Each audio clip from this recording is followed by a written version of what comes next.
بیوی کی خدمت یہ وہ نیکی ہے جو کرنے سے پہلے پہلے اللہ تعالیٰ قبول کرتا ہے۔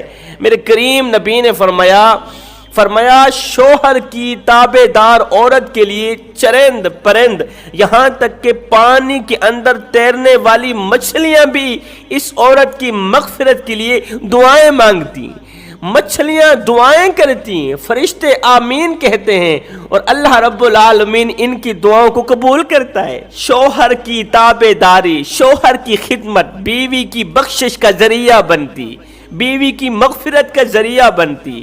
آؤ میں تمہیں ایک سبق آموز واقعہ سنانا چاہتا ہوں۔ حضرت سیدنا علی المرتضیٰ شیر خدا کرم اللہ وجہ الکریم کے دور میں آپ کے زمانے میں ایک نوجوان کا انتقال ہوا۔ انتقال کے بعد جب لوگوں نے اسے غسل دیا تو غسل دینے والے کہتے ہیں ہماری یہ آنکھیں گواہ ہیں